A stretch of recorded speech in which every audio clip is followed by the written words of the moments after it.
Buenas, mi nombre es Jesús de Ávila y junto con mis compañeros Camilo Angulo Batista, Camilo Cabarcas Castro, Oswaldo Cueto Pérez y William Moyano Salazar le venimos a hablar acerca del impacto de los microplásticos en los cuerpos de agua. Antes de entrar con la introducción, quiero hacer un breve concepto de estos microplásticos y podríamos decir pues que son partículas de un tamaño aproximado entre 0,1 milímetros a 5 milímetros, los cuales son generados pues principalmente por diferentes procesos industriales, así como también por la degradación de plásticos más grandes debido a factores ambientales. Pues los residuos plásticos están presentes en todos los ámbitos de la vida y esto es debido a que desde la década de 1950, pues la producción de plásticos ha crecido pues de manera exponencial. Desde esa década hasta la actualidad se han producido aproximadamente 8.000 millones de toneladas de plástico, dentro de los cuales solamente el 9% ha sido reciclada y el resto ha sido depositada en diferentes partes del mundo, afectando principalmente los ecosistemas acuáticos. Pues los ecosistemas de agua dulce, como lo son los arroyos, los ríos, los lagos, los humedales, entre otros, pues son esenciales por ser la principal fuente de agua potable. Es importante mencionar pues, que estos ecosistemas, como lo mencioné anteriormente, han sido afectados directamente por la presencia de microplásticos. Desde 1970, pues las poblaciones de especies de agua dulce han disminuido en un 84% debido a las diferentes contaminaciones presentes en el mundo. Finalmente, es importante mencionar pues de que los microplásticos exigen una atención urgente debido a su naturaleza difícil de biodegradar y su presencia generalizada en los ecosistemas acuáticos. A continuación, mis compañeros le estarán hablando acerca de la clasificación de los microplásticos y además cómo estos han afectado a los diferentes sistemas acuáticos. Bueno, hablando ya directamente con lo que serán los microplásticos y la influencia que estos pueden tener o impacto en los cuerpos de agua, estos principalmente se provienen de diversas fuentes, ya sean fuentes primarias o secundarias. En las primarias pueden ser principalmente productos de cuidado personal o textiles. En el caso de las fuentes secundarias puede ser principalmente de ropa sintética o de plástico de un solo uso. Independientemente del tipo de fuente, esta también influye en la o contribuye también a las actividades tanto agrícolas como urbanas, el desgaste de ciertos neumáticos y las descargas de aguas residuales municipales e industriales. Los microplásticos ingresan en los cuerpos de agua por escorrentía agrícola, precipitaciones atmosféricas y liberaciones indirectas, las cuales son factores muy presentes en este tipo de procedimientos. Los factores también como la densidad poblacional y las estaciones del año pueden influir en este caso. Los microplásticos se pueden dividir en ciertos parámetros. Como se puede observar, se puede clasificar según su origen. Pueden ser microplásticos tanto primarios como secundarios, que estos principalmente están dados como deliberadamente con un tamaño pequeño los primarios, que pueden ser los productos cosméticos o fibras sintéticas de textiles, mientras que los secundarios presentan unos fragmentos de plástico un tanto más grandes y, y que esto puede ser debido a ciertos procesos tanto físicos, químicos o biológicos, y un claro ejemplo pueden ser las bolsas plásticas, las botellas o incluso las redes o ciertas redes de pesca. En el caso de la clasificación según su forma, este es dado mediante la clasificación física que ésta puede presentar en la microscopía. Estas pueden ser de fragmentos, de fibras, de películas, de espuma, esféricos e incluso entre otros. En el caso de la clasificación por tamaño se tiene de acuerdo a ciertos parámetros que puede ver en pantalla, en la cual puede clasificar los microplásticos en estándar, en mini y en nanoplásticos. Y según su composición química están dados mediante sus composiciones de compuestos de carbonatos que puede presentar en su componente molecular, que estas son las que se presentan a continuación, que puede ser como el polietileno, el poliestireno, el poliuretano y entre otros. Mi nombre es Osvaldo Cueto y les hablaré sobre los métodos para la clasificación y análisis de los microplásticos. El estudio de microplástico, tanto en muestras ambientales y biológicas, es importante debido a sus efectos en el ecosistema y en la salud humana. Sin embargo, presenta una serie de desafíos importantes como la falta de protocolos estandarizados y la complejidad en analizar partículas muy pequeñas. Este análisis generalmente abarca varias etapas como lo son recolección de muestras, tratamiento previo, filtración y posterior identificación mediante técnicas visuales, físicas o químicas. Los métodos más comunes incluyen la espectroscopia, FTIR y Raman para identificar los polímeros, mientras que también se utilizan herramientas para un análisis más detallado como el SEMS y la pirólisis. Okay. Ahora a continuación hablaremos sobre estos métodos anteriormente mencionados, dando sus ventajas, limitaciones y su aplicación. El primer método es la espectroscopia infrarroja por transformada de Fourier. Una de sus ventajas es que detecta diferentes tipos de polímeros plásticos con gran exactitud. Esta no requiere el uso de químicos que puedan dañar la muestra, por lo tanto se considera una metodología no destructiva.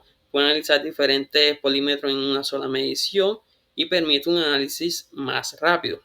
Dentro de sus limitaciones tenemos que la sensibilidad decrece para partículas menores a 10 micrón, y además de esto, los datos pueden ser no tan claros en partículas diminutas.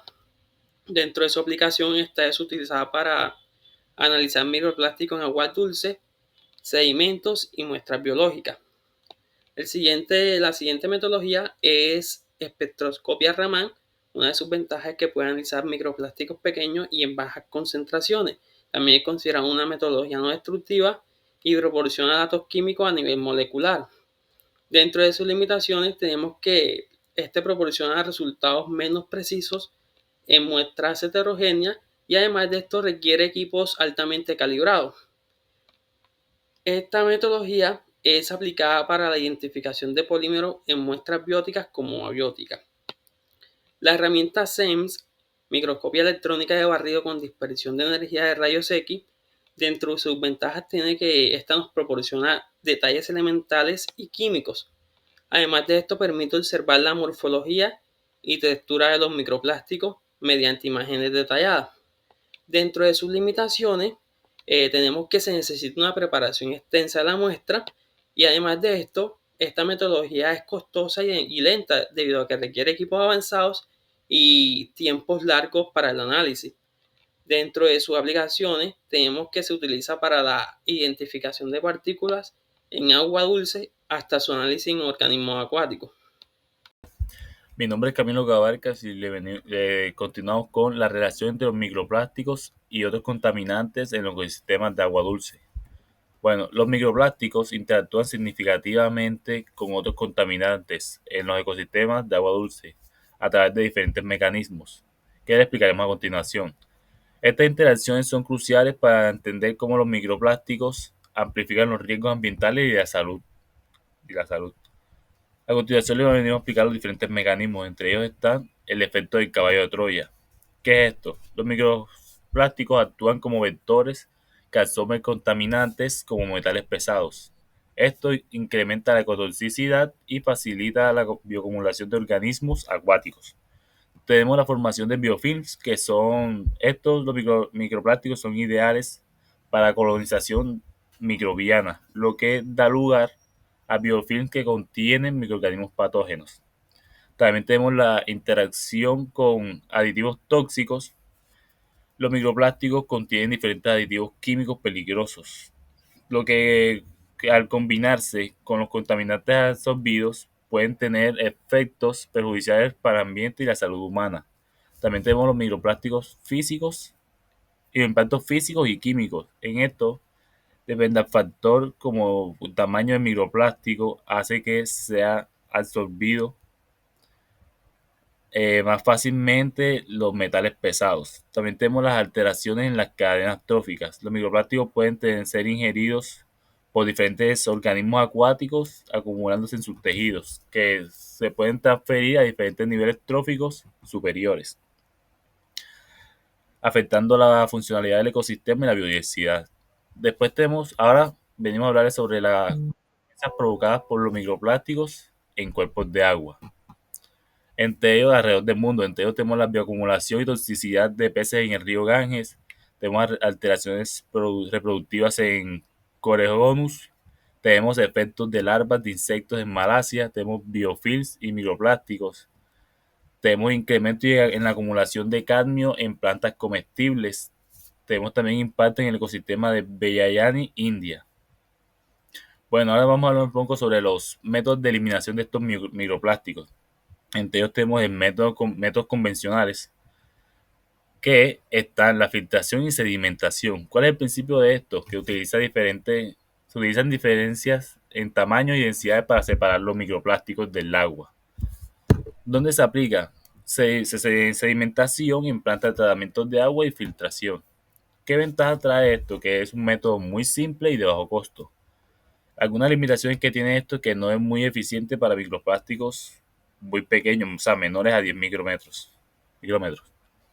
También tenemos la coagulación y flocculación, que es otro método. Este en principio emplea el coagulante químico para aglomerar los microplásticos en flóculos muy grandes, facilitando así su separación y posteriormente su eliminación.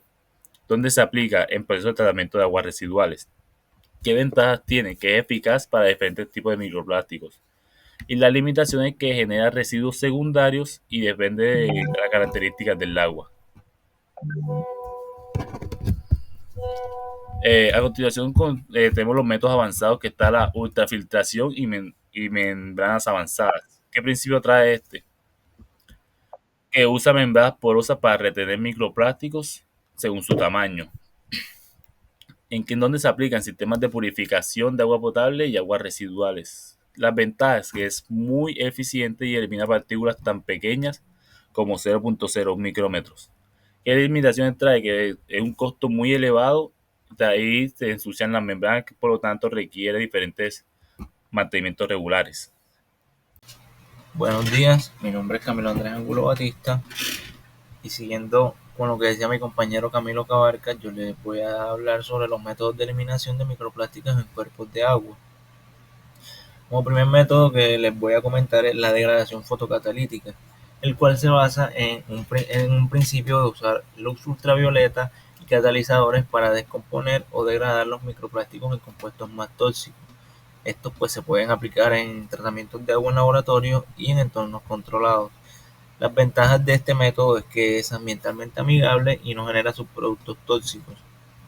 Las desventajas que tiene este, que es muy limitante con respecto a los microplásticos, que son muy resistentes, un alto costo energético y bajo rendimiento en condiciones naturales. El segundo método que les voy a comentar es acerca de la biodegradación. Este método pues se basa en un uso de microorganismos y enzimas específicas como bacterias, hongos, algas, que degradan los polímeros plásticos y los convierten en compuestos más controlados como dióxido de carbono, más simple. La aplicación pues en tratamiento de sedimentos contaminados y aguas residuales, y las ventajas es que es potencialmente sostenible y libre de subproductos tóxicos también. Las limitaciones. Pues las limitaciones, debido a las propiedades químicas y físicas de los plásticos, este proceso es lento y depende de múltiples factores. De conocimiento limitado sobre las interacciones de enzimas microplásticos. Y estudios, algunas bacterias y hongos muestran capacidad limitada para degradar el poliéster y el polietileno. Métodos de siguiendo con la eliminación de microplásticos en cuerpos de agua, continuamos con el biochar, que pues es carbón activado a partir de biomasa. Este tiene como principio una absorción física y química de microplásticos en la superficie porosa del biochar. ¿Pero qué es el biochar? Es un material similar al carbón activado, producido mediante una pirólisis de biomasa, es decir, calentamiento de materia orgánica en ausencia o con poca cantidad de oxígeno. Su composición es rica en carbono y sus propiedades porosas la convierten en un recurso versátil con aplicaciones en agricultura, tratamiento de aguas y mitigación del cambio climático. Estas posee como ventajas un bajo costo energético y una alta eficiencia mayor al 90%. Combinación de métodos, coagulación más ultrafiltración. La coagulación agrupa, el principio de este método es que la coagulación agrupa los microplásticos en formas más grandes que son retenidos por membranas de ultrafiltración. Esta se aplica en tratamientos de agua potable y aguas residuales, y las ventajas es que incrementa significativamente la eficiencia de la eliminación hasta el 97% de microplásticos. Las limitaciones, pues, es que son altos costos.